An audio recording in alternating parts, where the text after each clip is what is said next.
Hello friends, welcome to ED action. இன்றைக்கி ஒரு சூப்பரான பொரியல் தாங்க செய்ய போகிறோம். இது கல்யாண வீடுகளில் சாப்பிடுவோம் அந்த பொரியல்.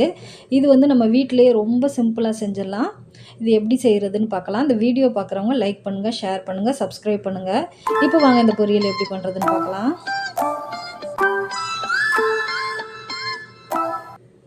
இப்போ நான் இந்த பொரியலுக்கு பாருங்கள், கேரட் ஒரு 50 கிராம் எடுத்து பொடிசாக கட் பண்ணியிருக்கேன். பீன்ஸ் 100 கிராம் அளவுக்கு எடுத்திருக்கேங்க.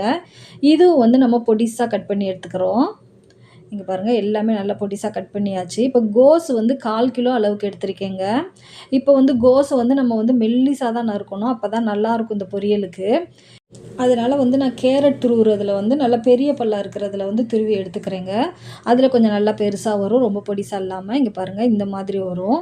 இப்போ நம்ம கோஸையுமே நல்லா துருவி எடுத்தாச்சு பாருங்கள். இப்போ 3 காயுமே வெட்டி வச்சாச்சுங்க. இது நம்ம கல்யாண வீட்டுகளில் சிறுபருப்பு போட்டு நம்மளுக்கு பொரியல் வைப்பாங்க பார்த்தீங்களா, அதுதான் இப்போ செய்ய போகிறோம். ரொம்பவே நல்லா டேஸ்ட்டாக இருக்கும். ரொம்ப சிம்பிளான ரெசிபி தான். இதுக்கு பாருங்கள், இப்போ நம்ம காய் எடுத்த அளவுக்கு நான் 50 கிராம் அளவுக்கு தாங்க சிறுபருப்பு சேர்க்குறேன். இது வறுக்கலாம் இல்லை, அப்படியே தான் சேர்க்குறேன். இது ஒரு 3 முறை கழுவிட்டு இப்போ சின்ன கிளாஸ் அளவில் 1 கிளாஸ் அளவுக்கு தண்ணி சேர்த்துருக்கேங்க. தண்ணி சேர்த்து இப்போ இதை நம்ம வேக வச்சு எடுக்க போகிறோம். இது அடுப்பு சிம்மிலேயே தான் வச்சு வேக வச்சுருக்கேன். இது ஒரு 5 நிமிஷத்துலேயே நல்லா வெந்துடும். அதே போல் ரொம்ப கொலையே வேகக்கூடாதுங்க. இங்கே பாருங்கள், பருப்பு நம்மளுக்கு முழுசாகவே இருக்கிற மாதிரி இருக்கணும், ஆனால் நசுக்கி விடையில் நல்லா வெந்திருக்கணும். அவ்வளோதாங்க. இப்போ பருப்பு வெந்துருச்சு. இப்போ இறக்கிட்டு நம்ம தாளித்து விட்டுடலாம். இப்போ அடுப்பு ஆன் பண்ணி ஒரு பாத்திரம் வச்சுருக்கேன். ஒரு 1/2 டேபிள் ஸ்பூன் அளவுக்கு எண்ணெய் சேர்த்துட்டு 1/2 ஸ்பூன் கடுகு, 1/2 ஸ்பூன் உளுந்து, கொஞ்சமாக சீரகம் சேர்க்குறேன் வாசனைக்காக, ரொம்ப சேர்க்க வேண்டாம். ஒரு காஞ்ச மிளகா கிள்ளி போடுறேங்க, 2ஆக கிள்ளி போடுறேன். பச்சை மிளகா 2 பச்சை மிளகா முழுசாகவே கீறியிருக்கேன். இப்போ பெரிய வெங்காயம் ஒரு 2 வெங்காயம் அளவுக்கு எடுத்து பொடிசாக கட் பண்ணியிருக்கேன். அதையும் சேர்த்து நல்லா வதக்கிக்கலாம்.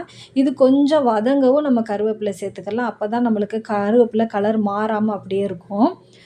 அவ்வளோதாங்க. இப்போ வெங்காயம் வதங்கிருச்சு. இப்போ நம்ம நறுக்கி வச்சுருந்த காய் எல்லாமே சேர்த்துக்கலாம். கோஸ் இந்த மாதிரி கட் பண்ணி நம்ம செய்யல ரொம்பவே பார்க்குறதுக்குமே நல்லா அழகாக இருக்கும். பெருசு பெருசாக கட் பண்ணுறத விட இந்த மாதிரி போடையில நல்லாயிருக்குங்க. இப்போ பாருங்கள், இதை போட்டு நல்லா ஒரு 2 கிளறி விட்டுட்டு தண்ணி அதிகம் சேர்த்துடக்கூடாதுங்க. நான் ஒரு 2 டேபிள் ஸ்பூன் அளவுக்கு தான் தண்ணி சேர்த்துருக்கேன். லைட்டாக தெளித்து தாங்க விட்டுருக்கேன். தெளித்து விட்டு இப்போ மூடி வச்சுருக்கேன். அடுப்பு மீடியம் ஃப்ளேமில் தான் வச்சு செய்யணும். அதே போல் ஹை ஃப்ளேமில் வச்சிடக்கூடாது.